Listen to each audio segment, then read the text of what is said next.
This is the Paul McGuire Report. I'm Paul McGuire. On today's program, we're going to give you a very unique perspective and insight into Steve Bannon, the former advisor of Donald Trump, President Donald Trump. And since he has left the White House, he has come out with a book, and there have been there have been a ton of major news articles regarding Bannon's belief system, which leans towards the occult and secret societies.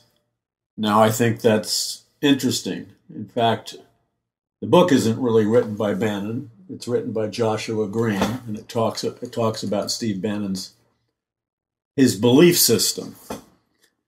And why I think that's important is because I've spent about 40 years researching these different belief systems. For those of you that have followed my ministry, my books and writing, etc., you know I've been talking about this stuff for a long time. And I've published many books about this. Last year or so, we came out with the Babylon Code that I wrote with Troy Anderson, a Pulitzer Prize-nominated journalist, where we talked about the influence of secret occult societies in the world today, and especially in America. And what amazes me is that, I'm really, to be honest, I'm kind of weary of being amazed because, how many years of my life can I spend being amazed at the lack of knowledge and awareness of people around me, especially where it's most disappointing among Christians. It blows my mind because, as the years go by, that which was considered a conspiracy theory is now front page news. And yet still the mainstream media is schizophrenic. They really are. They're insane. Absolutely insane. But they're not really insane. They have to act insane because they're not free men and women. The journalists that you see, the big-time superstar, celebrity, news media people, journalists, television commentators, radio personalities, etc., there are some notable exceptions.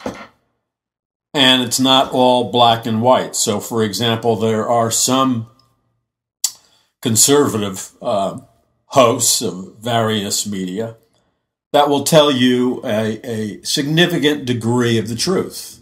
Okay, so you're getting a significant degree of the truth versus no truth. Well, I think you win somewhat, as long as you can understand that you're still not receiving all the truth.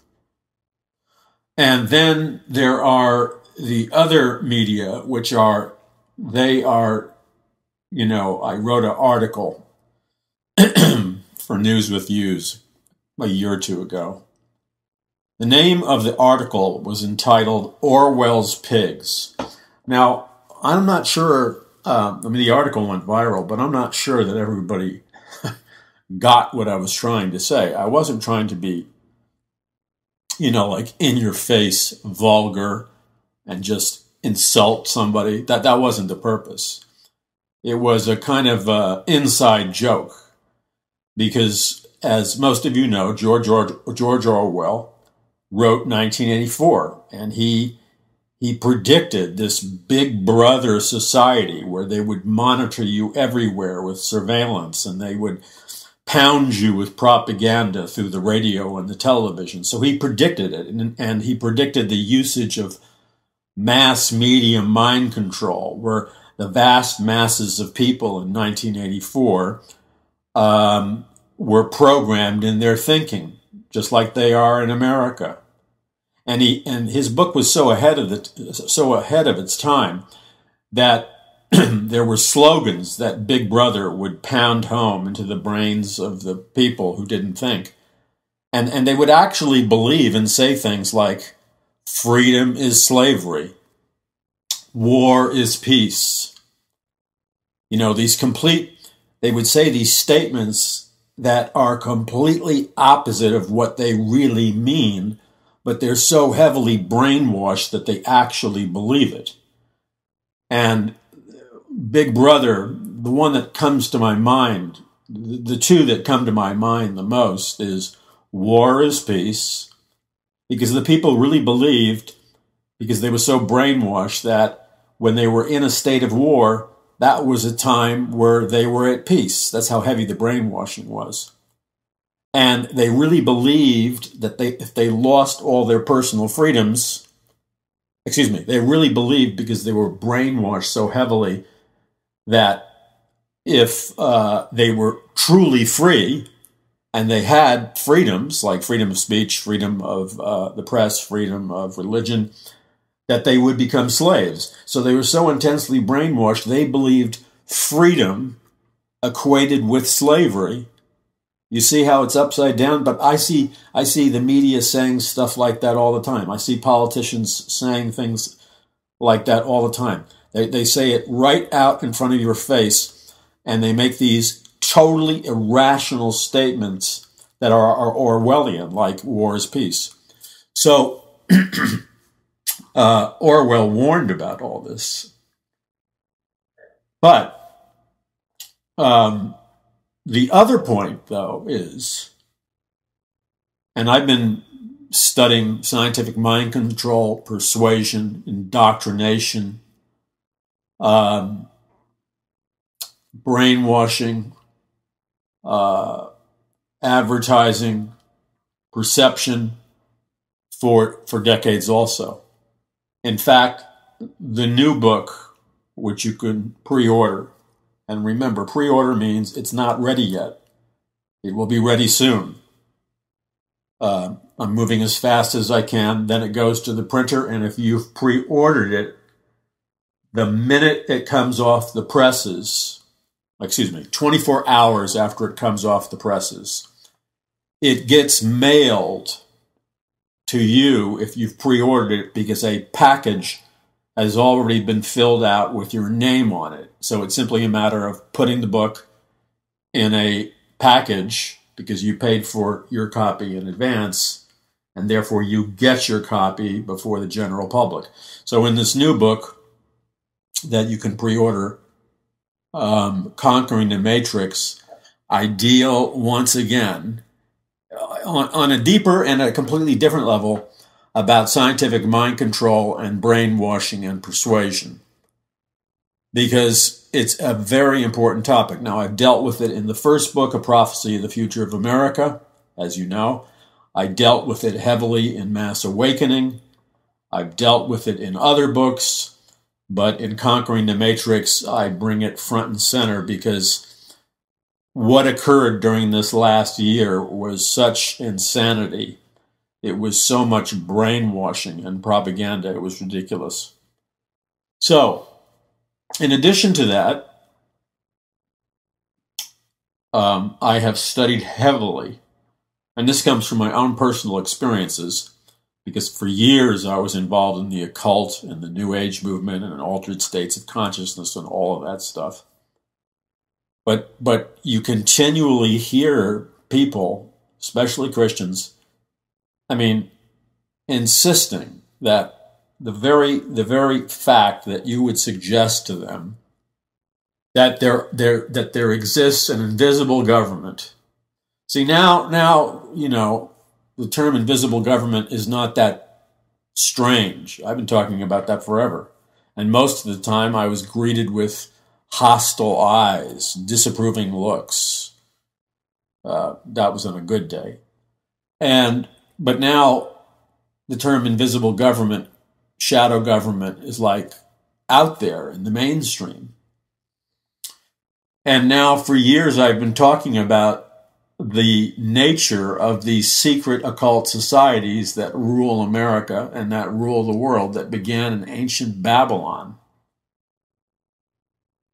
And I still get, I mean, I can think of major news networks where I've appeared on the biggest programs countless times. Now, if I was to have brought up what I'm talking to you about now, 3 years ago, 2 years ago on the program, 1 year ago on some of these big programs, probably would have been bounced off the air. I mean, they don't bounce you off the air, except for CNN. They really will bounce you off the air. Because I've been behind the scenes at CNN. They play dirty, very dirty. And I don't have an axe to grind, because I'll go on either network, but they play dirty, because I've experienced firsthand. I mean, when you're in an intense debate, and I'm not bragging, but I usually win intense debates, and I win non-intense debates. Most of the time, I win the debate. And you know why I win the debate? It's because the people I'm debating are resting on their laurels. You know, they're the big time, whatever, or they think they're the big time, or whatever.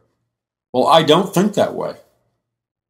I think kind of like, I don't know if it's still their advertising slogan, Avis, you know. Who is it? Avis or Hertz used to have an advertising campaign saying, we're number 2, we got to try harder. Well, it's not a lack of self-esteem. I'm the lesser known guy. I can't rest on my laurels. I'm not on every day of the week. So they have an enormous power and advantage over me. Plus they control the show. So what it means for me is I have to study and study and study and study and study and memorize statistics and data. Okay? And then go through my mind, map out in my mind a game plan of expectations and likely scenarios. In other words, what I mean is I need to be able to anticipate with a high degree of probability what kind of questions they're going to ask me, how they're going to ask me, what kind of attacks they're going to use against me, what things are they going to use to try to make me sound illegitimate or crazy, or I have to figure out the battle plan. And I have to be proactive. I have to have a strategy clear, like a chess game, clearly mapped out in my head, so there's no surprises. Now, not everybody does that, okay? Not everybody, most people don't do it. But I'll tell you why I started doing it. I remember the first time I was invited on a big-time network, Fox News Network. I had been hosting the Paul McGuire show, which is different than the Paul McGuire Report, I don't know, for a number of years. And it was just a very successful program. It was Christian talk radio, but we did a lot of politics and other stuff. So we had a massive audience. It was nationally syndicated. We broadcast from Los Angeles. It hit most of the major markets across the United States. And of course, Fox wanted me to have me on Fox News wanted to have me on, and CNN wanted to have me on, because I, at the time, was a player for them, and I could bring in a huge audience if my audience would simply watch me on their network. And they had this kind of like unspoken arrangement with a lot of radio talk show hosts. Now, CNN and Fox News and the others have gotten rid of that format, in my opinion, to their own demise, because what they do is you don't notice a whole lot of really sharp, aggressive, articulate radio talk show hosts that can hold their own being invited on these programs. Okay, there's a couple, but the same few. There's like 5, and they're and even they are not invited very often, and you know their names. And some of them are pretty big players, but they're not invited often. And I noticed that they changed their format. Now, sometimes a network will change its format because they want a bigger audience. In this case, it was obvious to me that all of the networks wanted to control the information, the facts, the point of view, the spin, the narrative, if you will. They all wanted to control it. So the problem is when they would invite really good radio talk show hosts on, and I'm not bragging because I wasn't the only one. There was a whole bunch of very talented radio talk show hosts that used to be on all the time, and they're not. Because what would happen is they were very creative, very good at their communication skills. They too usually won their arguments. But you see, they didn't want them taking the narrative or the discussion in directions that they couldn't control. So, for example, if you decided to go into an actual explanation of what the Federal Reserve is versus just calling it the Fed, and see, if you're really clever and quick, you can get in a lot of information before they cut to a commercial break or cut to the other guest. So what was happening, in my opinion, they wanted to control the percentage of true truth that was being released. So now they have occasional radio talk show hosts on, and I'm looking at myself, and where do these people come from? It's like they come from towns or markets where there's like 1,000 people in the whole town. And they deliberately do that because that way, you see, if your guest is talented, it threatens the host. It shouldn't. If the host is good, there should be no threat whatsoever.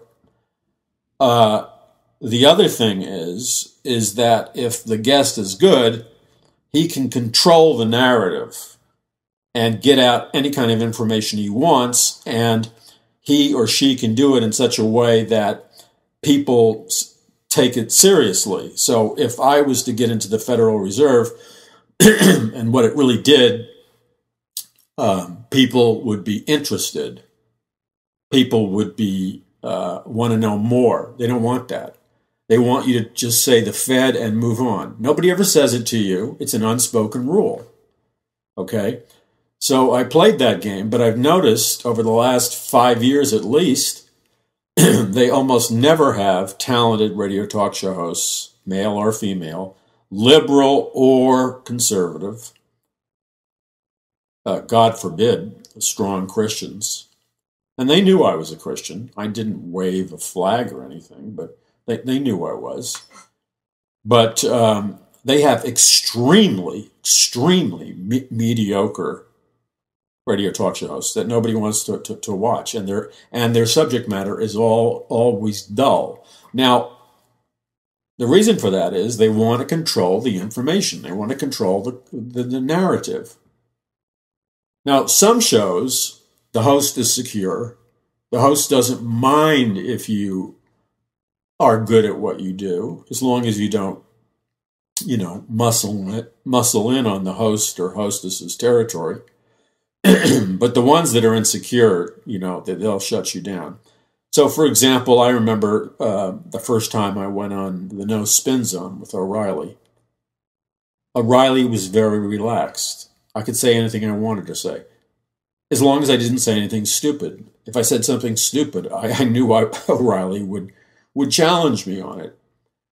So we got along fine, and he was a gentleman. And the thing about O'Reilly was that when you went on his show, unlike a lot of hosts, I would be often in the LA studios, he'd be in the New York studios, and he would talk to me through my earpiece, and I would talk to him, and just he gave a friendly greeting, how you doing, which was kind of what a class act does.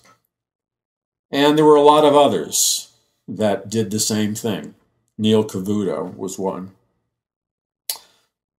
But there were a bunch of people, and I'm not naming names, some of them are not there anymore, that you hear lightning in the background, and I think it's artificial weather, by the way. We just had helicopters flying over the studio because they're putting out a fire.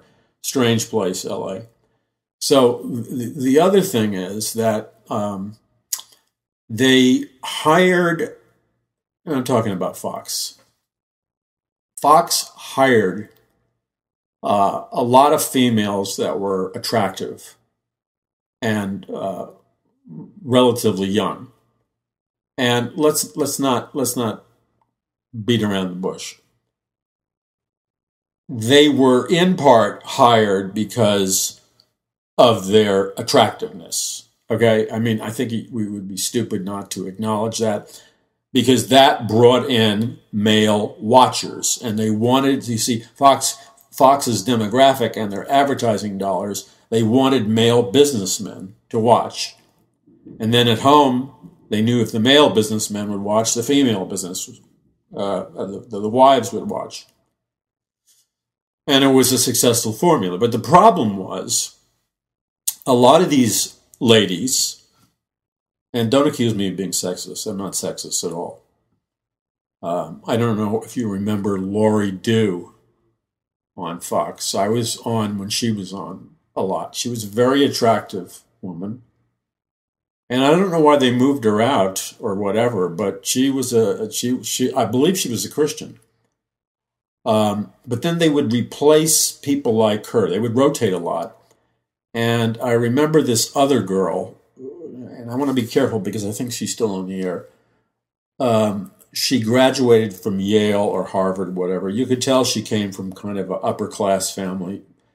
And you know, you could probably tell, I could tell, when you're on the East Coast, when you've lived around the country, you can tell the difference between an upper class East Coast accent and a lower class East Coast accent. So she was like privileged family, and she was the editor of a huge financial newspaper journal. I mean, one of the biggest in the world.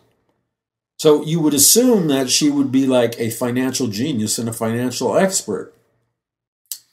Well, this is an example of what I'm talking about. I had to be very careful. I was in New York City at the time, staying in Manhattan,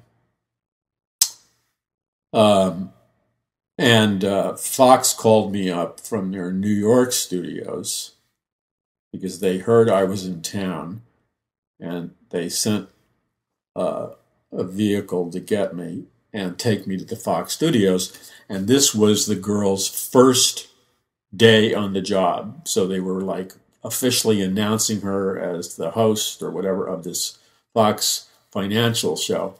And she had a lot of credentials. I didn't feel comfortable around her, which means neither here nor there. She could have been just nervous. Okay. But I began to realize she didn't really know what she was talking about. I mean, she knew all the official answers, but she didn't know any of the unofficial answers. So I was polite, and you make a choice. I realized she was insecure. I don't blame her. It was her first day on the job. So I made the choice to simply be second fiddle and, be content with it, because I understood it was her first day on the job, and she probably had like a tremendous amount of nerves. But as I was listening to her talk, I realized she, this big financial editor, and she doesn't, unless she deliberately didn't want to say what she knew, but in her case, I don't think she did know. She didn't have a clue what the Federal Reserve was about. So that's what you have in the media right now. They've dumbed it down even further. They want total control. I mean, you watch CNN, and those shows are so rigged, and they're so tight. And if you don't have their point of view, and you got two choices when you go on these shows, because they're vicious. They will, if they can get away with it, if they perceive that you can be their punching bag, if they perceive that you will represent your position poorly, well, guess what? They're going to book you. There's a whole bunch of people out there who are getting booked all the time, and it's not because they're good, it's because they're bad, and they make conservatives look like idiots, for example, but they're always on. And CNN loves that because they use them as a punching bag. Now, I don't come off like a punching bag. And when I get on, I definitely don't come off like a punching bag. And so I've gone toe-to-toe with some of these CNN hosts. And when I say they rig it, I mean, I'm understating it. Okay? I mean, Trump calls them fake news and rigging stuff. Well, he's right, because, look, this has nothing to do with politics. It has to do with fairness, decency, and integrity. Whenever I would go on Fox, I was not shown favoritism. I was given an equal opportunity. Because I was a conservative, I was always debate a liberal talk show host. And they did their best to give us equal time, and they let us go at it, and they didn't censor it. And that was really interesting, because then the leftist liberal talk show hosts got to really say the important and interesting stuff that needs to be said, and the conservative talk show host, which in a bunch of cases was me, I got to say what I really wanted to say. I wasn't censored. So it was exciting. The sparks would fly, but the ratings would skyrocket. But they're not interested in ratings. They're more interested right now in protecting whatever. Controlling the content. So to contrast going on O'Reilly's show with going on, I was on what's-her-name show, Megan Fox, but it's before she made it, and so I don't really remember it very well. I'm not saying anything negative about Megan Fox at all. It was kind of a non-event. She was an unknown. She did an interview with me, but there's anything particularly dynamic about it that I can remember. It doesn't mean she was bad. She was in her growing stage. So I'd been on CNN a bunch of times. So CNN was in Atlanta at that time and had the big studio audience, okay? And so I go to, they have a big building in, it's either Sunset Boulevard or Hollywood Boulevard. And it has the giant letters CNN on it. Very impressive looking. So I arrive at the studio. I get makeup on. They always put makeup on guests, so don't freak out. I've told you this before. They have to do that because the lights are so bright on television that if you don't have makeup on, your face will shine like the sun was supposed to burst through the lunar? I'm getting it mixed up, man. The moon was supposed to eclipse the sun, and it wasn't very bright. So the point, this is a terrible analogy. The point is that you have to have makeup on television. If you don't, because of the intensity of the lighting, and the other thing a lot of people don't know about television lighting, it's very important to understand, and the reason I understand it is because I had to learn the hard way, okay? When you speak as much as I do, going to all these different conferences and stuff, and people interview you for all these television things, and a lot of the stuff you're doing is, they're small ministries, they're small television production people, and they don't always have a lighting man, and a lot of times they don't have a makeup person. You would think, sorry ladies, you're going to think this is sexist, but you would think that a woman would be a good makeup artist. Well, look, I'm not a good makeup artist, but I have had some women do my makeup. Now, remember, you're required to get makeup because they don't want a shiny face. Who don't know? I had to teach myself how to do makeup. Not because, I have this thing where I want to put makeup. I just didn't. I got tired of looking like somebody who was a cyborg or android whose face was melting. So I go to CNN. It's very interesting. There's hostility in the room. And they don't know me from a hole in the ground. Maybe they know me from seeing me on Fox. I don't know.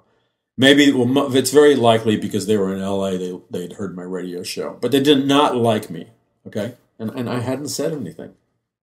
And usually I don't arouse that intense of a dislike. And they didn't like me because they heard, I guess, I was a conservative. And I had to debate some people, and I was very polite to them and, use my sense of humor. So At the end, the CNN crew applauded, literally applauded, and we laughed, and I considered that successful because, you had to win them over. But the girl who did my makeup had an agenda against me. I won't tell you why, and I've told you part of this story. She put my makeup on, and I couldn't see it in the green room. She made it Halloween pumpkin orange. Now, there's no way you can make it Halloween pumpkin orange in a brightly lit room and not know what the heck you're doing. So I get up there to debate, okay? And I'm ready to go. I'm prepared. I've crammed my notes. I've memorized my facts, which always gives you an advantage. When the sparks fly and you can fire away like a machine gun, accurate data, and cite your source, you've won. Well, I had trouble getting people to take me seriously because I was like pumpkin orange. I'm serious. Pumpkin orange. Now, when you're looking like a pumpkin, it's very hard to win the audience. So it didn't go that well. I mean, I had to fight for every inch of credibility I could get. And it was all done because this particular girl, I don't believe she was being sloppy. Nobody could have been that sloppy. She didn't like me. I won't tell you why she didn't like me. So she got me, okay? And I couldn't do anything about it because I didn't get an opportunity to see myself until I saw myself out of the corner of my eye on a monitor when the other person was talking. So, on top of being pumpkin orange, then we get into an area where the studio audience is in Atlanta. And they have a female host, and she's got, 100 people, but they make it look like 300 people in the audience. And they're told to cheer and laugh and everything. And as usual, whenever you do a liberal network, you've seen it, it's always true. It's one conservative, maybe two, if you're lucky, against 5 or 6 liberals. In this case, it was one, me, a conservative against 6 liberals. So, she would always cut me off, so I could never really make my point. The host. And looking like a Halloween pumpkin didn't really help. So finally, I got a little bit tired of it, and I knew we were heading into a break. And I wanted to make a point that it was important for the United States to support the nation of Israel in the Middle East, and they didn't really want to hear that, and I knew they didn't want to hear it. So, I saw my opening, okay, because visually things were transitioning, but I knew my mic was on. So I said in a loud, authoritative voice, something to the effect that the United States of America must stand with Israel in the Middle East. And if we are faithful to stand with Israel, I believe that America will be protected and experience God's blessings and protection. I said something to that effect. Okay. Now you gotta understand, the mic was turned up because they didn't expect me to say anything. The amplifiers were turned up in the Atlanta studio audience.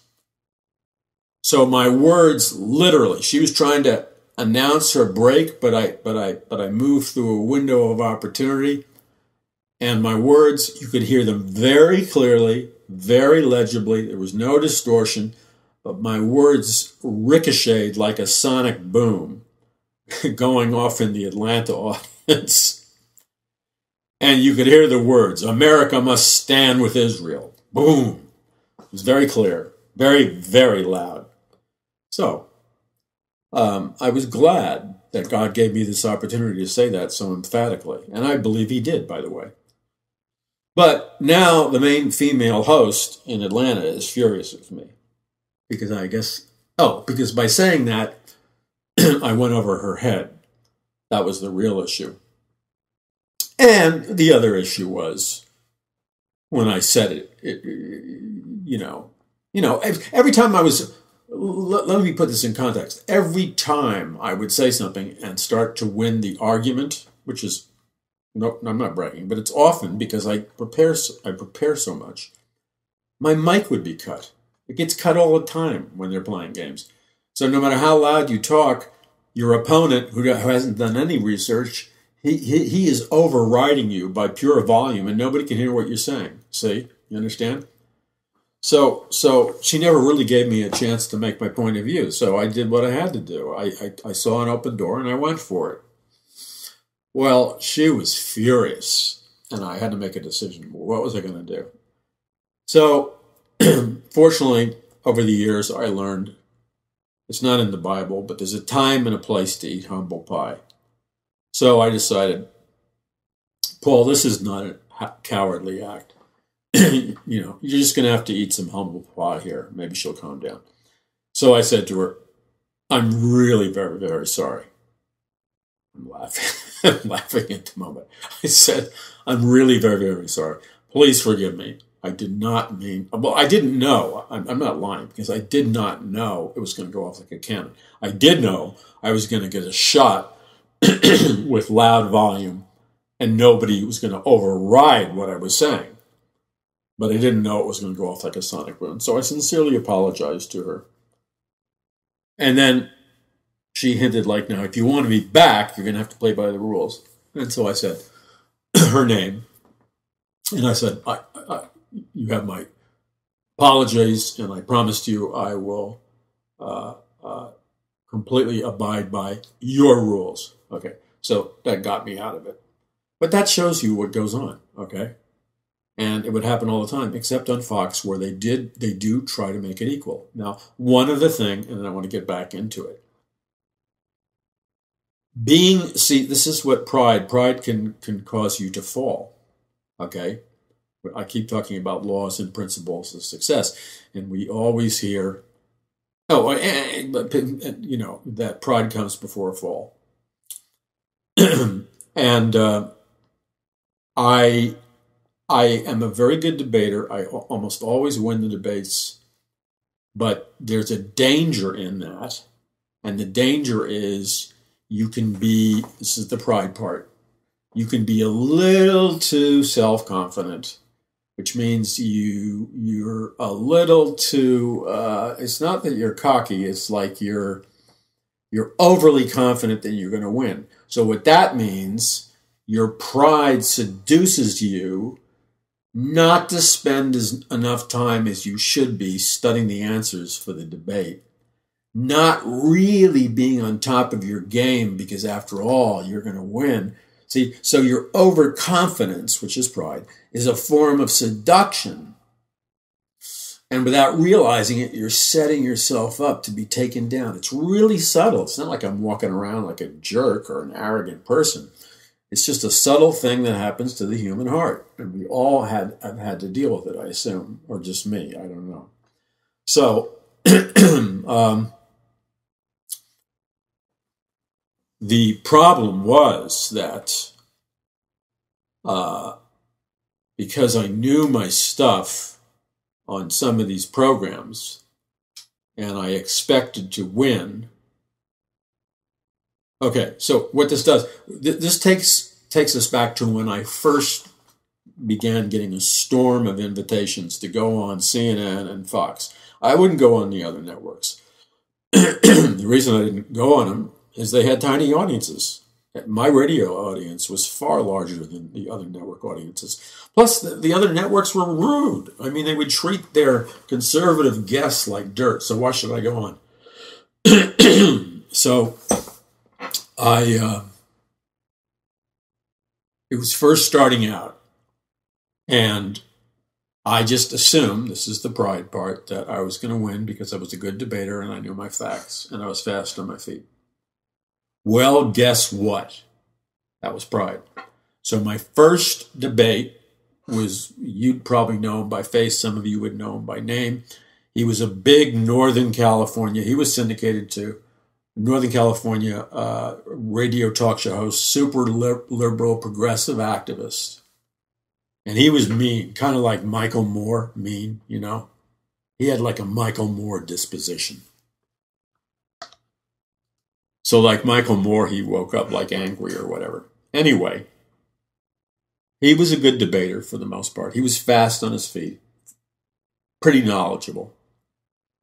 And then I think there was 2 liberals and 2 conservatives, and I forgot who the other conservative was. But it ended up being a debate between me and him. Now, what I found out is that this verbal battle, because we were supposed to act like verbal gladiators, that's what they wanted back then. Fight it out, let the sparks fly. The audience loved it. And they still love it, but they want to control the narrative. So I'd have to say the debate was a tie, but I had to work my tail off. I had to really work. I had to really stay on it. It was not, the winds of favor were not blowing in the sails of my boat. And I realized what the mistake was, pride. I was relying on my natural ability to win. And this is another part of pride that you got to watch out for. I underestimated my opponent. Because of his physical appearance, I just assumed, this is going to be a cakewalk. And because of those 2 things rooted in pride, I had a hard time. Now, it was a sweat. He broke it out in a sweat too. It was a duel to the end, but we only tied. I can't say I won. So it taught me a good lesson because, without the grace of God, I could have just fallen like flat on my face. And it started to happen a second time too. But this time it wasn't so much pride because I was preparing, but I was still new to the game. And then all of a sudden I changed my strategy. I began to tape the appearances of these liberal progressive talk show hosts when they would go on Fox and debate other conservatives or go on CNN and debate other conservatives. There was like a bunch of us that were like the ones that were always on, okay? Kind of like the group that they always wanted on. And I began to watch with great concentration, focus, and intensity the strategies of my potential opponents, their body language. I began to study the techniques they used to interrupt the conversation. I began to study the techniques they used to work the host and to get the host's favor. I began to study the body language they used, how exactly and precisely they would interrupt the conservative host and dominate the debate. I began to observe all their tricks. You understand what I'm saying? Just like in the old days. Now I guess a prize fighter does it by video or something. But in the old days, the big-time prize fighters would analyze and watch over and over again the fights with their opponents on these black and white film projectors. So they knew every move. They mastered every move and trained themselves to be able to win by studying intensively, by spending endless hours watching on a film projector the moves of their boxing opponents, which is what you would think, by the way, guys running for president of the United States and the Republican Party and the Democratic Party, you would think it's the biggest job in the land that they would do the same thing, but obviously they don't. So I realized that I couldn't see, it got rid of the pride. The pride was thinking, oh, I can win. No. Now it was, Paul, if you want to win, you're going to have to pay the price. That means you're going to have to buckle down. You're going to have to study their moves, their remarks, their techniques, their strategies, their one-liners, because that is more important almost than the content. How they maneuver themselves, how they get the camera to switch from you to them in a one-liner. You understand what I'm saying? How they get the camera to give them a close-up and the camera pulls away from you so they get to drive their point home. This is all an art form. So I studied and I studied and I studied all my opponents, and I continued to do it for over a decade. So guess what happened? Persistence, training, diligence, humility pays off. I had my wife help me because she would catch things that I didn't catch. So I had mapped in my mind, and we practiced it. I had a response for all the curveballs. I had a strategy. So guess what happens? I get invited back on, I think it was Fox, I can't remember, one of the biggest shows, and they liked our last debate so much, where it was basically a tie, but it was fireworks for the whole 15 minutes. They used to give us 15 minutes to debate because there'd be fireworks and people would like it. And they liked it. They liked it so much that they had us on again. Now, I'm glad they liked it so much, but hey, I could have crashed and burned easily. One knockout punch and I would have been out of the ring. So this time I'm prepared. He hasn't changed. He's assuming like I used to assume, that he's good, he's talented, he's gifted, and no problem. But this time I know what he's going to do before he's going to do it. And I keep using a boxing metaphor because that's what comes into my mind. I hit him. The idea is not to be rude. It's to play fair. But when it's time to strike a punch, you strike a punch. So I disarmed his arguments. I broke his credibility. That threw him off because he was used to winning. Pride. Well, I'm not judging him because I was guilty of it myself. So this was the key. When about a third way into the debate, he began to realize he was losing consistently. He was taking one hit after another by me. And Fox loved it because they kept giving me more airtime, more face time. And finally, we were closing in towards the end. I hit him with a knockout punch line. And right on camera. Now, and the reason he's not doing as well is because about halfway through it, he's losing his temper. And because he's lost his temper, he's not thinking clearly. And I don't see myself any better than him. It's just that I learned my lesson. So the closing scene of the debate is the camera is right on him, close up, waiting for him to make the final remark because he got pulverized by me so many times. They wanted to obligatorily give him the final say-so. The camera's on him. He totally loses his temper. He takes his headphones off, holds them up in the air in a temper tantrum, and throws the headphones and knocks the microphone over as hard as he can, picks himself up, and storms out of the studio like a lunatic. And he lost because of that. I mean, that was theatrics. You don't do it if you're a professional. But his temper got the best of him. Now, I won because I studied, I humbled myself, I didn't assume I was going to win. And so that's something I continued to do. Now, did I, I rejoice that I won. I'm not going to sit there and lie to you because the last time it was a struggle. But the point is, Fox would allow you to fight fair. So I won fairly. But you would go on CNN and, I would train. I'd memorize the data and the statistics. I would make a more convincing argument.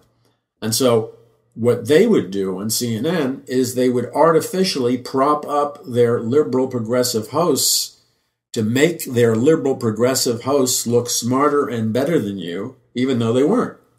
And they would do dirty things from day one. They would cut the sound on your mic, or they'd cut it so low that you'd be arguing or debating your heart out, but the audience and the television audience couldn't hear you because they had the volume up on your opponent so much higher that it literally drowned you out. So no matter how good you were in defending your position, nobody could hear it. And that's rigging it hardcore because you can't get your message across. Number two is, in any debate, there's the point where one person's winning, one person's losing. And whenever I would start to win on CNN, I would notice that they would cut from a close-up of me, that's the power position, and then they would take the camera completely off my face, cut my volume, and do a close-up on my opponent who was giving a weaker argument. Or if that didn't work, and this happened quite a few times, they'd have like 6 or 5 people in little square boxes on the TV screen. And it was like a free-for-all. Everybody was going against everybody, which is it's like an insane asylum. It's hard to win a debate. So, but CNN would rig that also, because they would do a close-up on anybody who was arguing the opposite position that you have, and they'd scrub you from the shot. And they always did it consistently. I could count on it. It wasn't like, oh, gee, I had a bad day. It was like clockwork. Now, I remember on Fox in the early days, there were about, 3 of us on the top screen, 3 of us on the bottom screen, and they got some pretty heavy hitters in there, okay? Some conservatives and liberals. And, we're all debating about some issue. I don't remember what it was.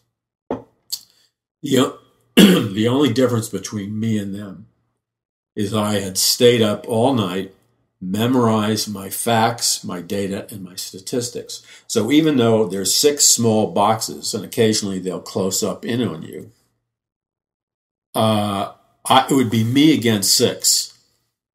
And they would go hysterical. When their hands are flying in the air, they're yelling, they're making their point. But if you saw it, it was almost comedic, because there's one guy, me, and the other 5 are just going out of control. They don't know what to do. They're like spinning. And you can hear the producers of the Fox show laughing their heads off in your private earphone, because they love every minute of it. And you're winning, and you're winning, and you're winning. And the only reason I won, it's not that they're not smart people. They're very smart people.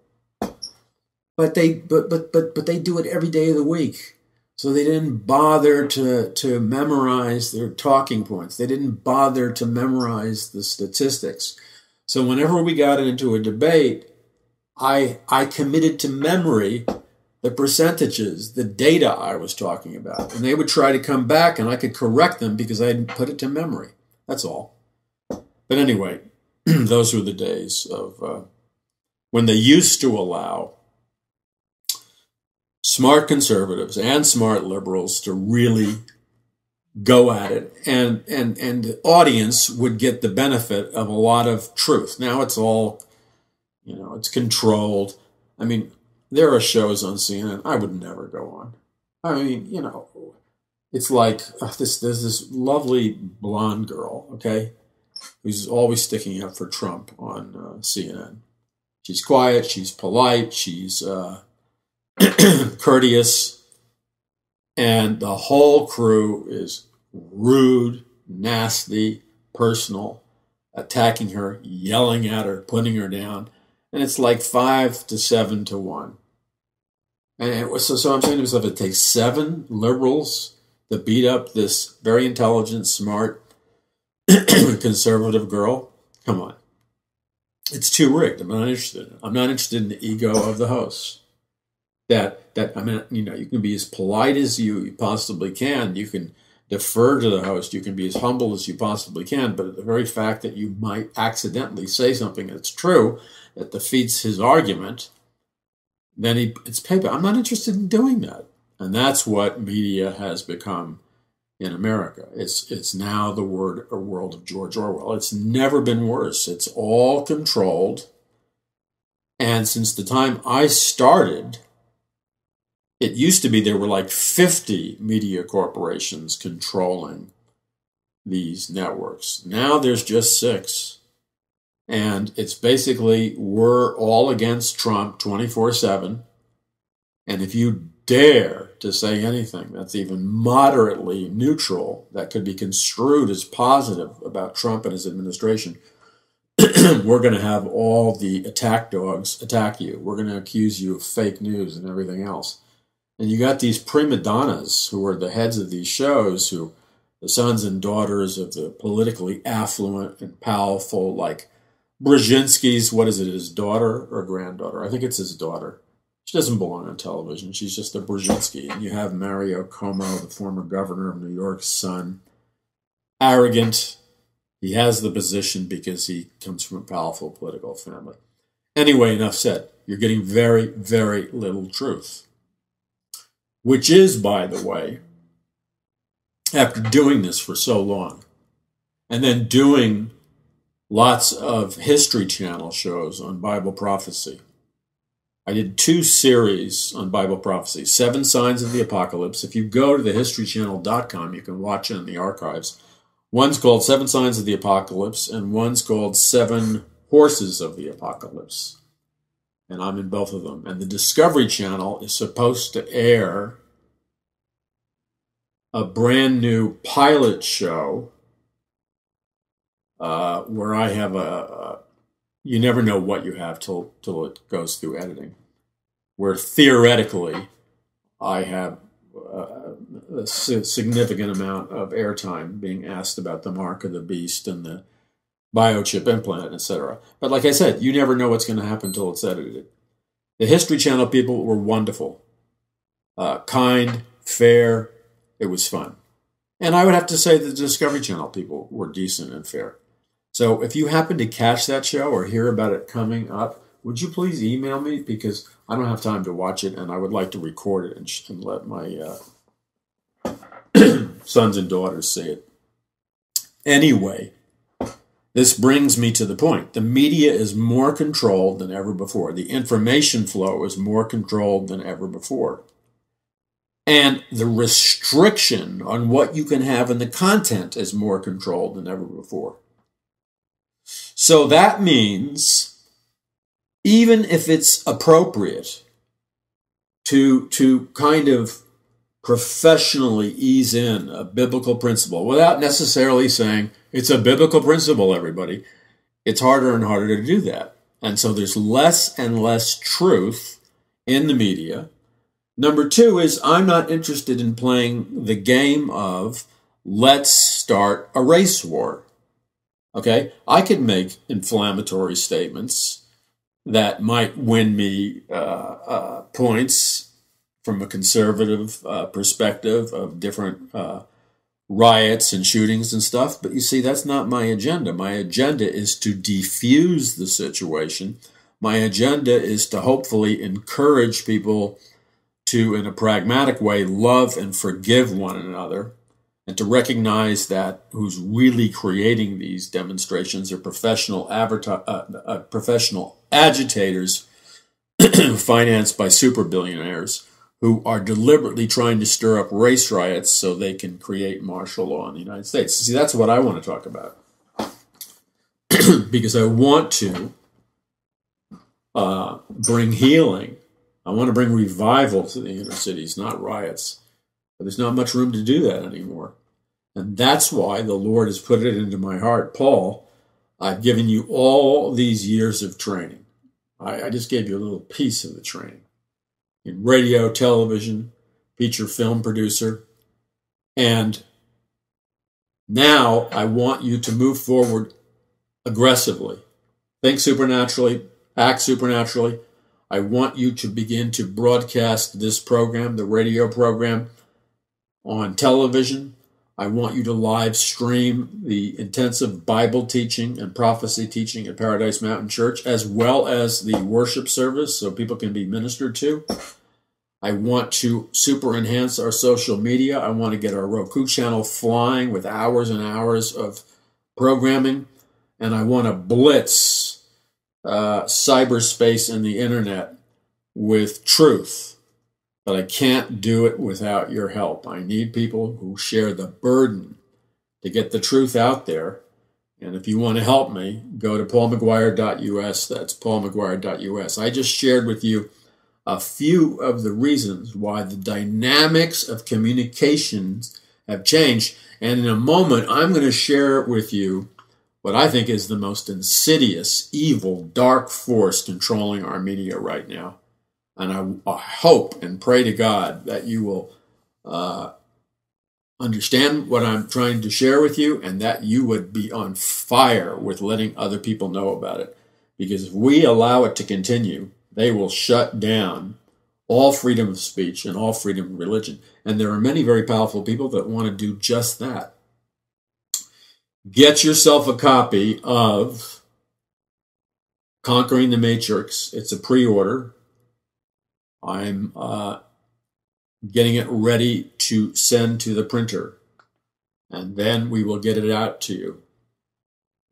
If you've pre-ordered from me before, you know I keep my word.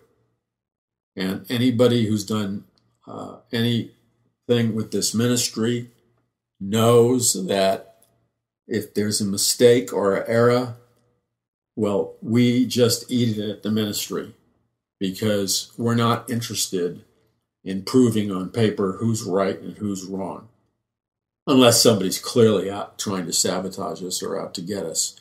We always give our partners or our customers the benefit of the doubt, which means we end up mailing away a lot of free product, because I'm not interested in proving who's right. I'm interested in making sure the person who ordered from Paul McGuire Ministries got what they wanted. And that's the only thing that counts, that we can be a blessing to them. So that's the way I run it. And that's why I can't do it constantly. But I will say, I do call a significant number of people personally. You've heard from me, to apologize. I personally make sure, I personally put your package in the mail if it comes to my attention. And you might get a private note from me on an envelope, knowing it's me. And you might get a call from me occasionally. I do call people. People sometimes have their answering machines on, and or they have a call blocking. I can't get through that. But I call a lot of people. Everybody who writes in for prayer, I try my best to read every one of those. Everybody who emails me with a praise report and or a prayer request, I try my best to personally pray for those, which means I want to be totally honest with you, because we're dealing with large numbers of people. Occasionally I miss stuff, okay? But most of the time I make it a priority to pray for you, your situation by name. And this is the principle I apply to do it, because I know human nature and I know myself. So if I tell somebody I'm going to pray for them, or I email you saying I'm praying for you, I try to live by this rule I've made for myself, which is this: Paul, you have to pray like you said you are for the person that's contacting you, or you're talking to, you're emailing. You have to pray right now, or before you get off the phone, or before you get off the computer. You have to do it right now, before you do anything else. And the reason I have to have that rule is because, like most people, and I'm probably worse than most, I know that if I don't do it immediately, no matter how well-intentioned I am, I will forget. It will be put in a pile of urgent to-do lists, and then I'll end up not praying for the person after I've promised them that I would. And I don't think it's better not to promise that you're going to pray for somebody than to promise them and not do it. So the only way I can have a clean conscience before the Lord is that I make a rule. You do it now. And a lot of people don't realize, sometimes I'm listening to the conversation, but I'm privately praying silently to the Lord. The same thing when I meet people at conferences. If I say I pray for you, I will usually have prayed for you by the time we've shaken hands or hugged or whatever, and you're walking in your way. I have made sure I have gone to the throne room of God and presented your request, because I know if I don't, it'll never happen. And I don't want to be one of these people, and I'm not judging anybody because I'm probably worse than most of them. I don't want to be like many of these people who say, I'll pray for you in an email or a letter and words, and you get the feeling that they'll never pray for you. That's not everybody. A lot of people will pray for you. But the only way I can keep myself accountable, the only way I can be faithful, knowing my personality and my personality weaknesses and deficiencies, is to make myself pray for you at the time that I say that I'm going to do it. And not everybody has to do that, but I have to do that. Because, if you're heading up a ministry, you have a responsibility. And I don't want to be guilty before the Lord of lying to people. And the other thing is, people are looking to you to be an intercessor over something that's heavy on their heart. And you may be, has nothing to do with being head of the ministry or whatever. It just simply may be, you may be the only person that they know that they can talk to about it. You don't know their situation. And so I don't want to treat it lightly. And by the way, I want to remind you, when people write, I don't have time to answer long letters. I'm going to be really upfront with you. Occasionally, and I'm talking about rarely, do I answer a long letter. Because I don't have time to read a long letter. That doesn't mean I don't occasionally read long letters, because I do. Some of them are just incredible, and the anointing of God is on them. I can't put them down. But I can't always promise you a response, because I can barely get through the day doing all the stuff I have to do. But I try to read them, and even if they are long, I try to move through them to gain the general thing you're trying to share with me. And then I pray before I put it down. See? Because as a Bible teacher and a minister, I feel it's my responsibility that when somebody asks me, I'll be honest with you, I feel like, look, I would be the biggest hypocrite in the world if I went around preaching the kind of messages that I preach, and then if people contact me, I didn't keep my word and pray for them. I would hate myself. So that's the rule I've made for myself. Not everybody has to live by that rule. I have to. Because I just know myself. And let me tell you something. It's a joy to pray for the people. Because what blows my mind is I take that. Look, this is not all about me. The whole purpose of this show is not all about me. And to tell you how great I am, wonderful I am. Excuse me. It's about trying to share things that will build you up. So the good news is I find that when I pray for people, or I lift their name, I put the hand on an envelope or something and pray God's blessing. When people write in to give me a prayer request or just an encouragement note, which I read, my wife makes sure that I read them. And I'm usually busy, but she insists. And I always thank God that she insists, because they're such blessings to read. They really are. I couldn't keep going in this ministry if I didn't read your letters. They're just really life-giving. But it's such a blessing to pray for people and be faithful in that small way.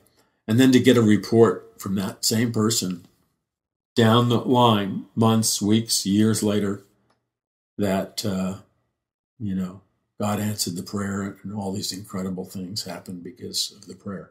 Oh, what a blessing that is. I was preaching at the Paradise Mountain Church meeting last week, and, I give I give an intensive, high-powered, I'm talking high-powered, full-throttle Bible teaching that is anointed by the Holy Spirit, by God's grace, and we go for it. And nobody's bored, and nobody leaves, which surprises me, because sometimes I'll let it rip for 2 hours of intensive teaching or more. And you can say, how could I possibly go there and sit there that long? Well, you have never gone there, so you don't know. Nobody's leaving bored, because I'm sitting here saying, I'll shut this thing down and close out the message. I'm not going to force people to be captive and bore them. They don't leave. And then they always stay for personal ministry. And I always open up the end of the church service for personal ministry and ask everybody who wants to come forward for personal prayer to come forward. And then I pray for each person individually, and God moves powerfully. And And what I like about the people that come, it's a diverse group of people, which means we have a multi-ethnic, multi-racial group, not because we're trying to be kumbaya, my Lord, wonderful. It's just that's the composition of LA, and that's the composition who comes to the church meetings. And guess what? We love one another. Nobody's faking it. They all have the love of Jesus Christ in their hearts. So I was meeting this Hispanic couple that looked familiar, and they came up and introduced themselves to me, and I prayed for the woman and her husband. And then they told me something that I didn't know, but it was really a blessing. And when I was ministering at a church that my friend Jim, I'm messing this up, Jim Toll preached at, the Spanish church on the way, which it had 25,000 members. And he let me preach there a bunch of times. And they were hungry for God, and the power of God came down. And I opened it up for prayer. And that means I laid hands and prayed for every single person who wanted prayer. And, you don't remember everything that happened. So this couple walks up to me. This is like 4 years later. And they said, Paul, when you laid hands on us at the Spanish church on the way that night, they said, you prophesied over us and you prayed that the power of God would come down upon us. And we just want you to know that what you prophesied came true, and we were filled with the Holy Spirit, and the power of God came on us. And that was such a blessing, because I saw this couple just really at peace with the Lord, and like their lives had been changed. So it's a blessing to do that. Now, we're going to change gears and get into this material regarding occultic cults, secret societies, and the blatant, in-your-face evidence that's all over the news media regarding Steve Bannon and his beliefs. And you need to know about it, just like you should know about anybody's beliefs. I think you're going to find it riveting. You're listening to the Paul McGuire Report. I'm Paul McGuire. And again, we are in a battle for the hearts and minds of mankind. The perspective by which we communicate is different than most ministries. There are some ministries that touch on the things that we touch, but I believe we do it in a different way. And that's good, because God calls us all to do things differently. And the Lord is blessing our efforts. We're reaching millions of people in the United States and around the world with Bible prophecy and an explanation of current events based on Bible prophecy, upon the power and miracles of God, what's going to happen to America and the world in the future. We're leading people to Jesus Christ. We're making disciples of all nations, and we're teaching people how to occupy until I come. And this creative communication is so vitally important, as I just shared to you, these dinosaur media networks. They're totally out of touch with the American people. They have big bucks. They're owned by the globalists, but they censor so much information that people don't really know the truth about what's happening in America, and they don't tell them anything about the all-important spiritual perspective and spiritual things that are going on that are affecting everything, which is what we specialize in. So, truth sets you free, and we're in a battle for the hearts and minds of mankind. I'm asking you to do what I did. The Lord called me to begin this ministry. I stepped out by faith. No money. Stepped out totally by faith. And just began doing whatever I could do, whatever the Lord put in front of my hand, and was faithful with it. And the Lord has grown it. We're reaching many millions of people every couple of months.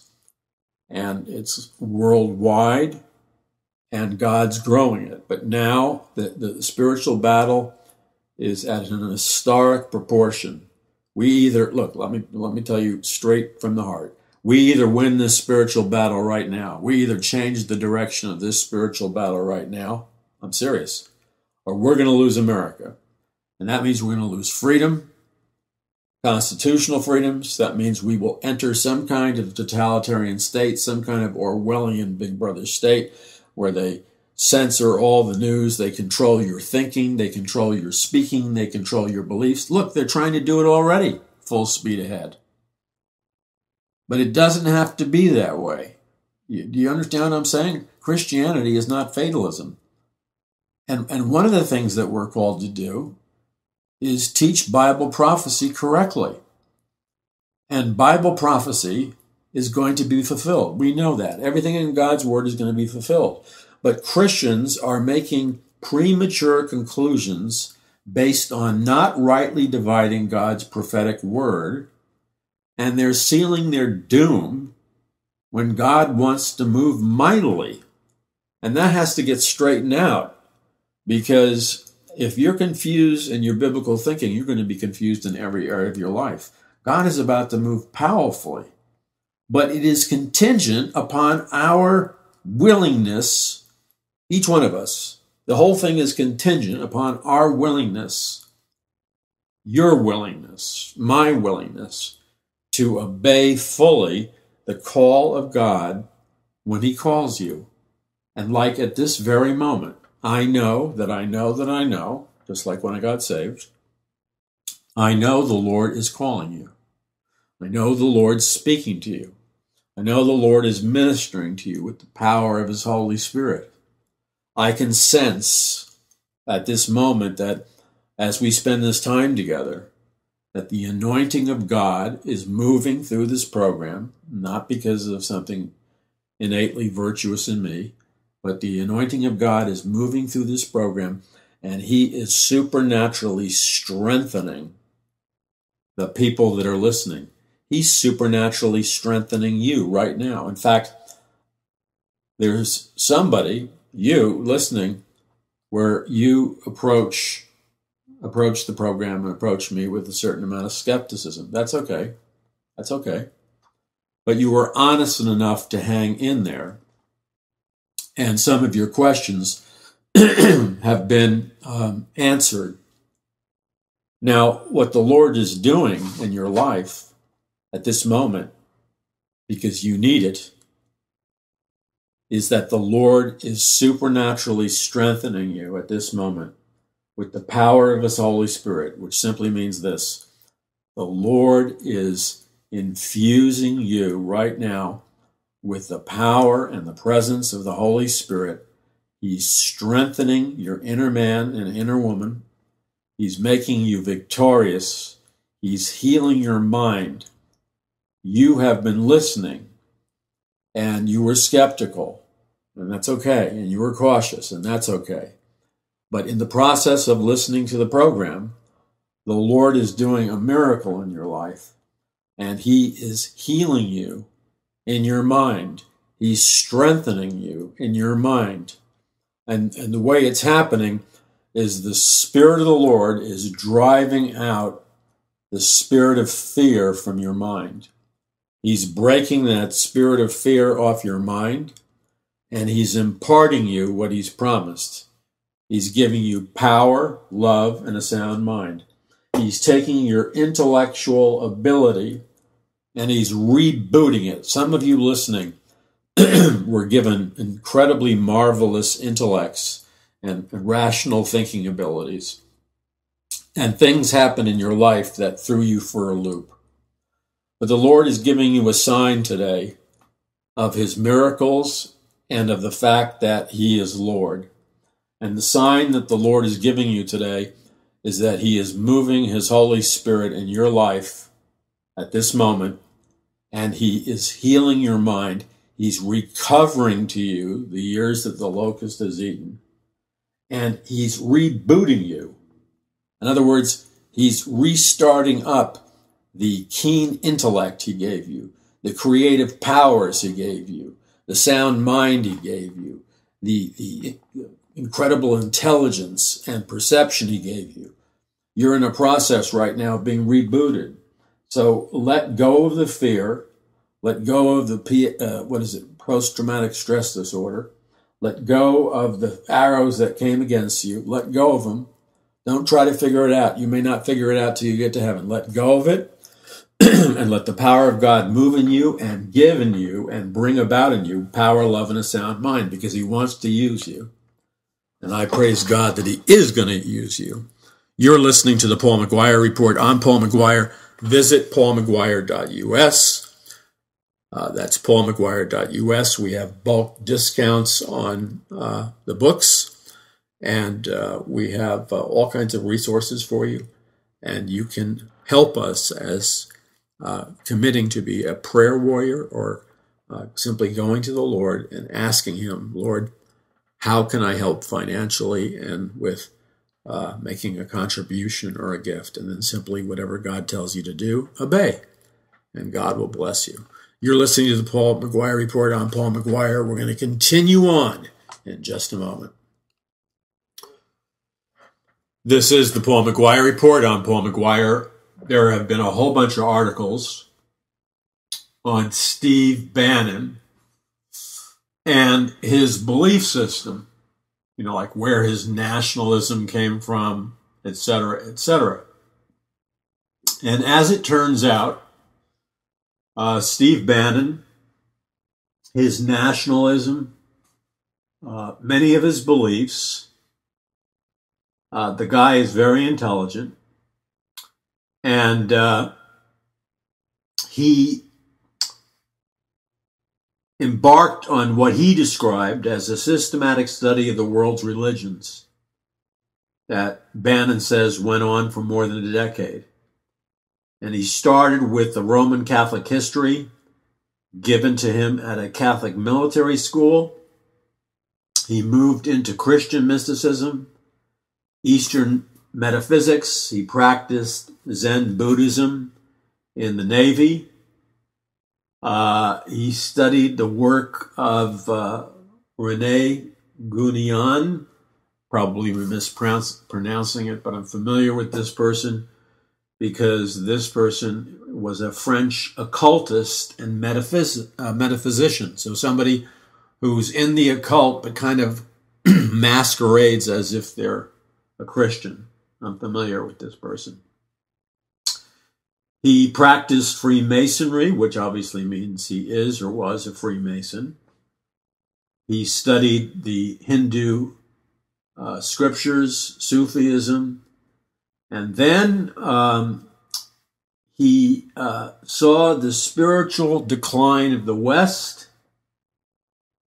He studied the Knights of Templar and the Hindu concept of cyclical time, the fourth and final era of mankind known as the Kali Yuga, a 6,000-year dark age. And he is rather intellectual in his spiritual beliefs, and I would have to say rather well-read. Now, he also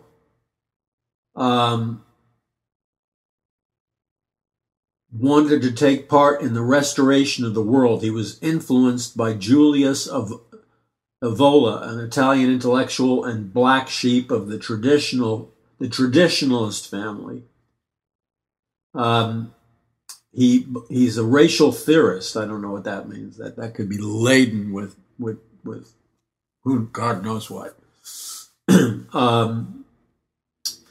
He believes he's a monarchist, so he believes in a king. You see, I can tell you right now from reading this. This is a liberal progressive's worst nightmare of what an advisor of Donald Trump would be like. He has studied extensively economics, and there's some things unsaid, and I'm looking for them here in the article.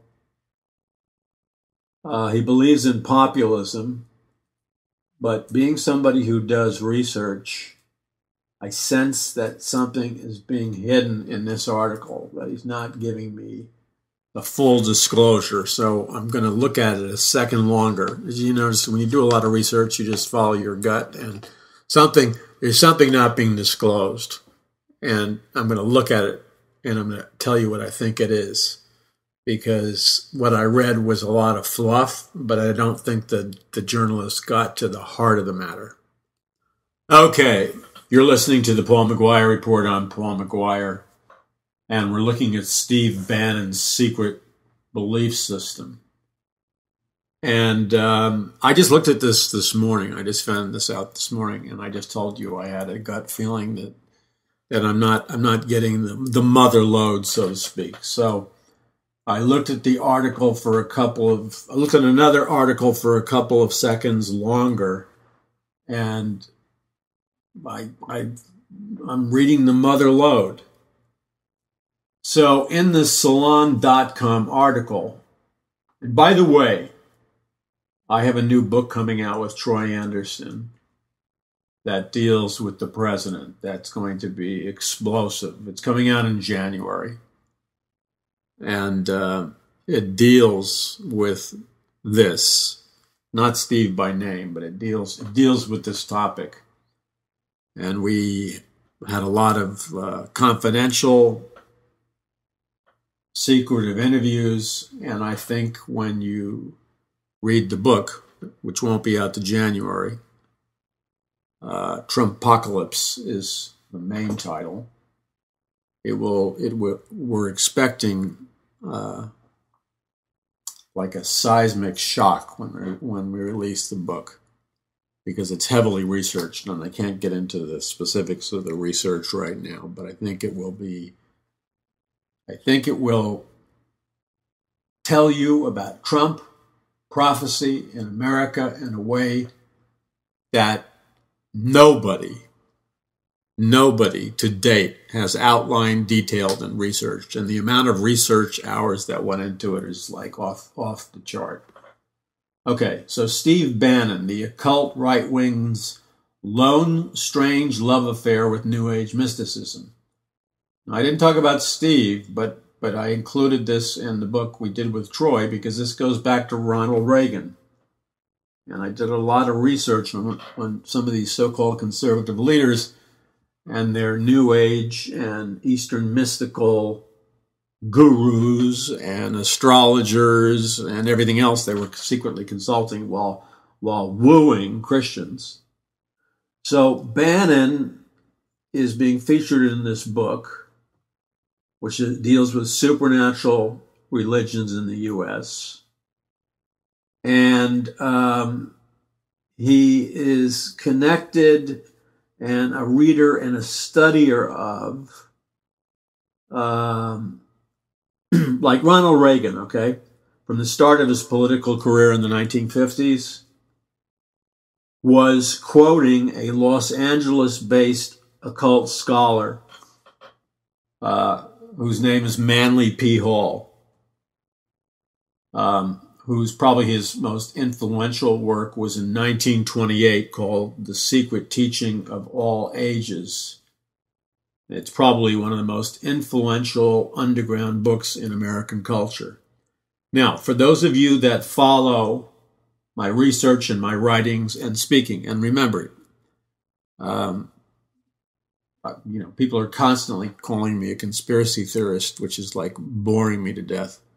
But here we are. I have been quoting Manly P. Hall in my books for 2 decades.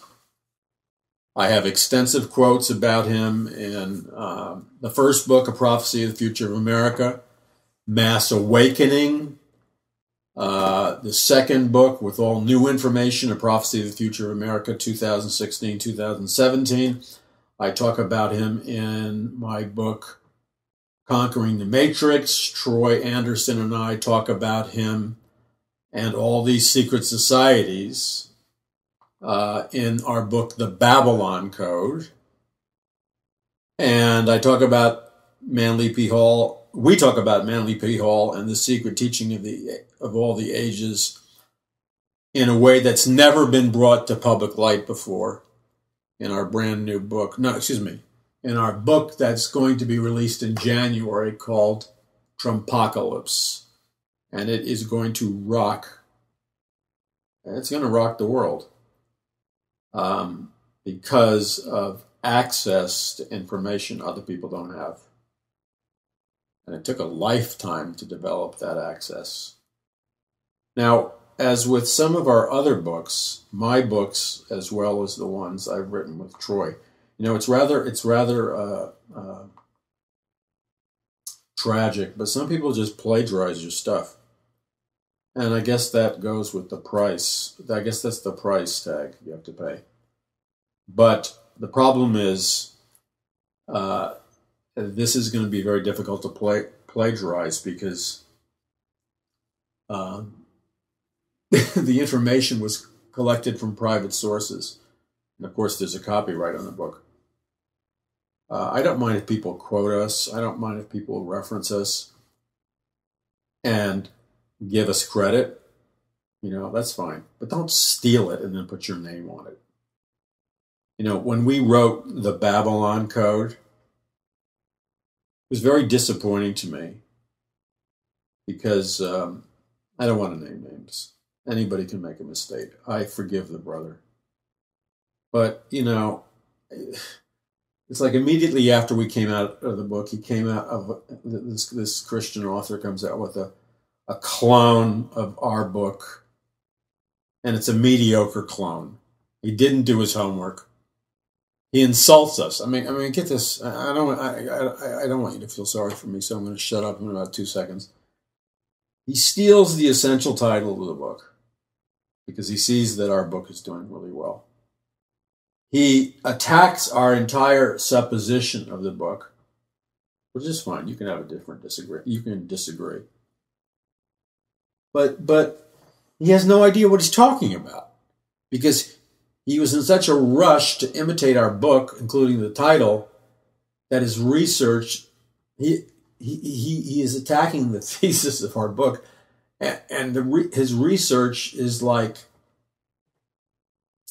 non-existent to flawed. And it's sad. It's sad. Because, these are people you consider to be friends. You let them into one degree or another into your life, and you don't expect that, especially from Christians. Anyway, President Trump was very influenced, and this shouldn't surprise me, and it shouldn't cause you to have a nervous breakdown. President Trump was really into positive thinking by Reverend Norman Vincent Peale, okay, who wrote The Power of Positive Thinking. And The Power of Positive Thinking was basically imitated by, what's his name, Schuller, who called his book what? I forgot. It's similar to The Power of Positive Thinking. And these books have received a great deal of criticism from Christians who are into solid biblical theology, and I understand why. I was visiting Norman Vincent Peale's church when I was in Manhattan about 6 months ago, and obviously I wasn't going there to hear him speak because he's been dead for decades. But I just wanted to see the building because I believe the building was financed with Rockefeller money. And Norman Vincent Peale, when you read The Power of Positive Thinking, which I read,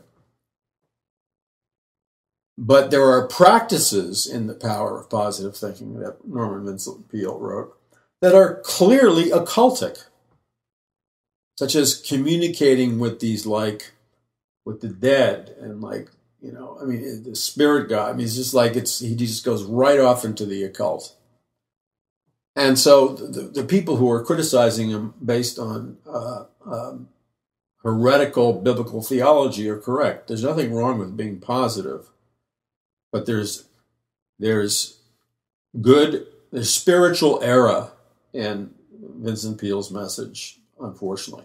Now, I'm not beating up Trump or Ronald Reagan, who was also a big fan of Norman Vincent Peale, because Norman Vincent Peale is a big fan by a lot of businessmen, okay, because he motivates people. But let's be honest, businessmen are businessmen, they're not theologians, okay? And they don't have the patience to examine, all right? They just want to be motivated. And that's the downside. So, but here's the thing that's interesting. In the Salon article, it says there's a long-standing intersection between mysticism and conservatism in America.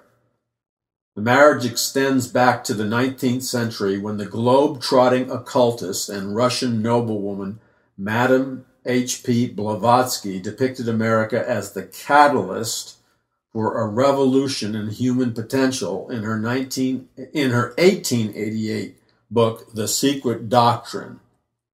It's in America that the transformation will take place. So, she believed, like Manly P. Hall, that America has a secret destiny. Now, I'm very familiar with these ideas, and I've been teaching about them for decades. If you read my book, A Prophecy of the Future of America, I break all this down for you so you can understand it simply. And then I compare it to Bible prophecy. Blavatsky discipled a lady named Alice Bailey. Alice Bailey set up an organization called Lucifer Publishing on the grounds of the United Nations, where they discipled some of the most powerful world leaders in becoming Luciferians or Satanists. Okay, that's how dangerous this stuff can get. Now, there was a public outcry at the time, so they had to move the headquarters of Lucifer Publishing near Wall Street, and they changed it to Lucis Publishing. But they still have intact on the grounds of the United Nations. And by the way, I was on the grounds of the United Nations also around 6 months ago, and then a year ago, and then before that, doing extensive videotaping, talking with people, doing researching, and quite frankly, sneaking into some rooms I wasn't supposed to sneak into. And I saw the Luciferian symbolism, and I understood that these world leaders are being trained and discipled in Luciferian worship and doctrine by Bailey, right in the grounds of the United Nations. And guess who pays for that, by the way? Rockefeller financed the United Nations and financed Lucifer Publishing. This is very important. But the most disturbing thing is this intersection between republicanism, conservatism, Bible-believing Christians, Bible-believing right-wing Christians, patriotic Christians. There's an unholy merger between occult Luciferian beliefs, Republicans, and conservative leaders. And I expose it in my book, the first book, A Prophecy of the Future of America. I mean, I really get into it. Manly P. Hall, The Secret Destiny of America, what Charles Manson and the Manson family was really all about. Remember, he was singing about race wars way years ago. Did you know that he was experimented on through the MK Ultra programming, the programming of a Manchurian candidate? Yeah, there's a whole deep, dark secret to the Manson family, which I outline in my book, Prophecy of the Future of America. And there was the famous film director, Roman Polanski, who apparently was a Satanist. His wife, Sharon Tate, was a Satanist. Manson was a Satanist. Manson was running drugs, and the Manson family was running drugs into the mansion of the Beach Boys, supplying them with drugs and girls to be used as prostitution. And then in my book, A Prophecy of the Future of America, I don't stop with the Manson family. I move it fast forward into the future, and I talk to you about Roman Polanski shooting the movie Rosemary's Baby in the same building that John Lennon got shot in the outside of. And the whole idea of Rosemary's Baby is that this satanic cult lives next door to them in this apartment building, prestigious apartment building in New York City, and they're trying to conceive what is called a moon child. And a moon child is essentially sex between so mothers, you're going to want to turn the radio off for about 3 to 4 minutes. This is a heads up, okay? Physical relationships between a demon and a human woman to produce interspecies breeding with fallen angel DNA and human DNA. But in this case, they were trying to bring about the birth of a satanic being called the Moon Child. Now, I talk about all that because that's what was going on in the movie. That was the theme of the movie. Then the Manson family, allegedly, or whoever went in and did it, they massacred Sharon Tate, who was pregnant. I think they split open her belly with a knife. Sorry for being so graphic. And I detail all this in A Prophecy of the Future of America, the first book. Now, but what I've learned since there, because every one of my books are constantly moving forward information. So what you have to understand is that there is a secret Luciferian elite order that is running planet Earth right now. That's what you really got to come to grips with. Forget about conspiracy theory. Flush that down the toilet. Believing in a conspiracy theory is the equivalent. Some of you won't get this because you weren't a kid in the 50s. Those of you that were kids in the 50s, or you can look it up on Google, I guess. When you were a kid in the 50s, you would go over to somebody's house and have a TV dinner. It was this weird metallic tray that you would open up, and then you'd have a microwave TV dinner. How come my phone is ringing with bells that I'd never programmed it to ring with? My phone, my internet, everything is doing weird stuff. Okay, so this is all connected to NASA and the space race. This is all connected to the 10,000 Nazi mind control scientists and the Nazi rocket scientists and the Nazi genetic scientists that were brought into the United States of America by Allen Dulles, the head of the CIA, after World War II, totally financed by Rockefeller. And they went full speed ahead into the development of scientific mind control programs, beginning with MK Ultra, which is LSD, hypnosis, and stuff like that. I mean, we're just touching the surface, man. We're just touching the surface. So in like 1947 and earlier, we bring in Werner von Braun, who becomes the head of NASA. He's a rocket scientist and he's a mind control scientist. We bring in 10,000 of the Nazi elite scientists, especially mind control. They end up being the heads of secret laboratories, the heads of secret think tanks. They're given a massive amount of funding. The key man that's behind the whole thing is Allen Dulles, head of the CIA. And he's Rockefeller's boy. Now, you would think that the head of the CIA would be we the people and our government. No. The head of the CIA is an international banker named Rockefeller, who financed all this because Rockefeller was the guy who was bankrolling I guess in conjunction with other international banking families. Yeah, in conjunction with others. He was secretly bankrolling the most massive program in scientific mind control that the world has ever known. Now, I don't have the exact numbers, but somewhere between 50,000 and 150,000 young children were abducted from the streets of America, all across America, and to varying degrees, and adults, and young women, and young men, and to varying degrees, they went through what was called MK Ultra LSD mind control programming. That's the Manchurian Candidate programming.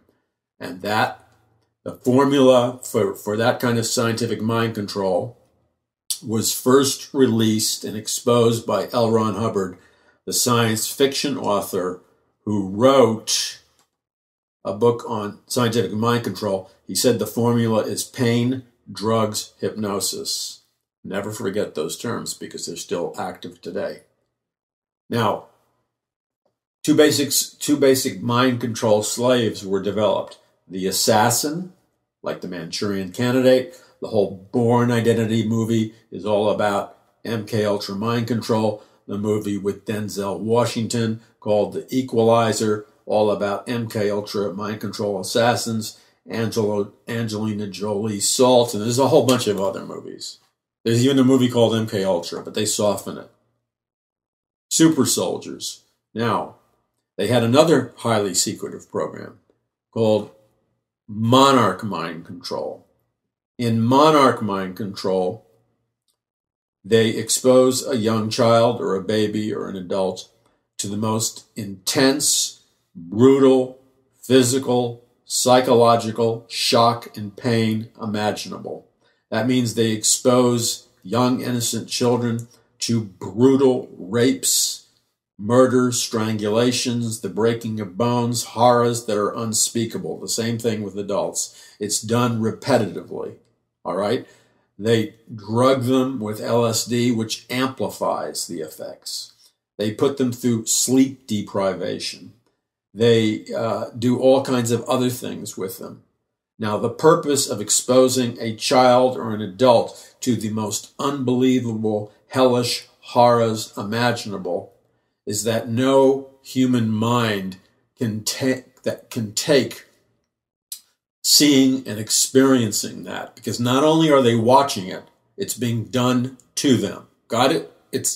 You really got to get this. Come out of the clouds.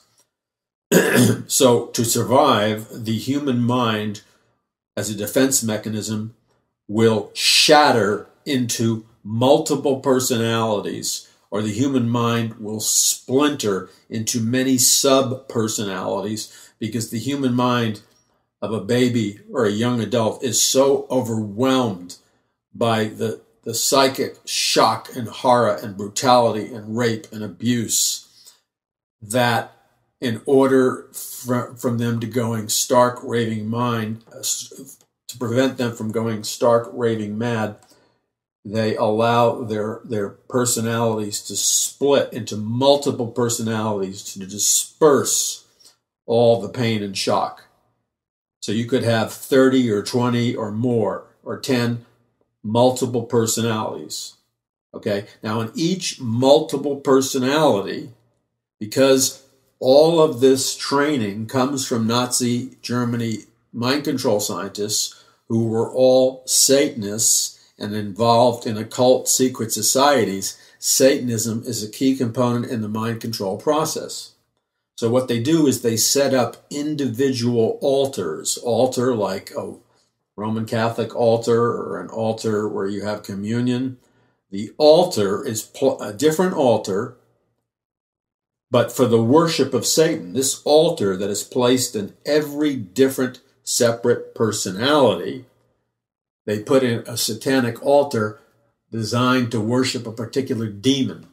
So all scientific mind control goes way back to Mystery Babylon, and it's connected to demonic control, like in the Egyptian Book of the Dead. So now you have a person who has multiple personalities, but see, through shock, hypnosis, electroshock therapy, drugs, and other things. They firewall off and they bury the multiple personalities deep, deep, deep within the subconscious minds of these individuals. Now, these individuals with their multiple personalities can now be programmed for their particular assignments, and their personalities have different names. So they can be a sex slave. Now, when I talk about a sex slave, I'm talking about like a sex slave that is a spy. A high-level sex slave would be a presidential model. This is a woman or a boy who's designed to seduce and be involved in an intimate, sexual, but also romantic relationship with a political leader for the purpose of spying on them or compromising on them. A lower level sex slave might be a high-priced call girl or somebody who would blackmail somebody or a politician for the purpose of spying, etc. People thought Marilyn Monroe was a monarch mind control, presidential model sex slave programmed to spy on President J.F. Kennedy. And don't think that's so far-fetched, because the founder of the monarch mind control program was Allen Dulles, head of the CIA, and he personally hated John F. Kennedy. Now, they can be programmed to be killers, business people, or accountant-type personalities. Some of the things that you will notice that I guess you could call positive attributes of people that go through monarch mind control, even though it's not a positive thing, it's a horrific thing. You will notice that they can have psychic abilities. They can be like geniuses in just about any field. Often they will speak 7 or 8, 9 different languages fluently. They may have the gift of advanced mathematics. They may have the gift of playing chess like a chess master. They may have exceptional artistic abilities, communication abilities. They may have exceptional athletic abilities. They can be super athletes. They can be super soldiers. So they can be programmed to be at the highest levels of achievement. But unfortunately, the price tag is this brutal form of programming. Now, they normally, their different personalities can't talk to one another. They're unaware that they're embedded with these different personalities. So they use trigger words, like 1, 2, 3, trigger words to bring out one particular personality. The trigger word, it could be a trigger music song, a musical phrase. It could be certain colors, like you could have 2 people walk into a room, both wearing, having orange hair and bright orange dyed t-shirts. And that would be the trigger to cause them to do their mission. And they always have handlers, boyfriends, girlfriends, managers, people that watch them. The people that have allegedly been accused of, and we can't prove this, of undergoing monarch mind control, allegedly, would be people like Tiger Woods, the golf champion. I talk about this in my book, Conquering the Matrix. His father put him through advanced military, like mind control programming. And you see the weird aberrant behavior that leaks out, like crazy sex, violence, depression, is often a signature that the monarch mind control personality is starting to become unglued, and then they have to go back for treatment. A person who's alleged to have been through monarch mind control are a lot of celebrities and movie stars like Katy Perry and what's her name, who shaved her head bald, and so many. We could go on and on and on. You have to understand something, okay? Reality has fundamentally changed. We'll get back into this Steve Bannon thing. A lot of people in politics, I believe, have gone through this thing. But here's the bottom line.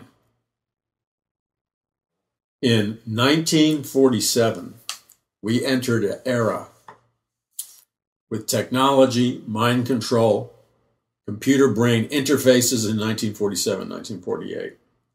Okay? That we are now currently using futuristic technology and have been for 50 years. This is very high-level science. They create super soldiers from it and any number of things. They can also put an entire society through mass mind control using drugs, hypnosis, repetition, shock, the same thing. And here's the point. The point is you need to be aware of the rudimentary dynamics of what is going on, because you're being affected, your children are being affected, your moods are being affected, your belief in whether you can do something or cannot do something is being affected by external sources. And you will not experience the breakthrough that God has for you if you internally believe that you can't do something. I'm not talking about positive thinking. I'm talking about somebody with an ulterior motive programming you for defeat. Many of these principles, not the satanic ones, but some of these principles can be turned around and used for good and not violate Scripture. But you have to become savvy and intelligent. In my book, Conquering the Matrix, which you can pre-order now, we get into it heavily. That's why I got into neuro-linguistic programming the other day, because it's an occult system, but it's used by businesses and politicians everywhere. And then the other books will help you. Go to paulmcguire.us, paulmcguire.us. We have bulk discounts. Look for the coming out in January of the new book with Troy Anderson that will just blow things through the roof. And then, look, everything that I'm talking about is frontline spiritual warfare. The church doesn't want to talk about it because it doesn't know about it. How can you fight effective spiritual warfare if you don't even understand what's going on? We need to train people, equip people so they can be victorious. We need to win people to Jesus Christ. The way we do it is reaching as many people as we possibly can. That means television studios, broadcast television, videos, enhanced social media, televising the radio programming, and doing it professionally with creativity, special effects, and hitting it as hard as we can, but spending our dollars prudently. That's how you win a war. It's an information war. So I'm asking you to join me. I'm asking you to say, Lord, I don't want to sit in the grandstands and watch the greatest spiritual battle in the history of mankind happen and me do nothing. Lord, I'm coming to you right now, sincerely in prayer. And you mean it, man. And you go boldly to the throne of grace and you say, God, I hear what Paul is talking about doing. I believe that my spirit resonates with what he's saying. I'm asking you, Lord, to show me how much to give, how much to contribute. Or, Lord, show me a way that I can increase my income, or income can come in from unexpected sources, and as it comes in, I will keep my commitment to you, Lord, to put a portion aside to put in the ministry that Paul's talking about. And we need people to be prayer warriors. We're talking about demonic, occult stuff. That's nasty, man. I need your being a prayer warrior. I need you to be an intercessory prayer warrior, because our fight is not against flesh and blood. And together we can win the spiritual warfare. Together we can have the victory in Jesus Christ. Visit paulmcguire.us. That's paulmcguire.us. God bless you. I'm Paul McGuire.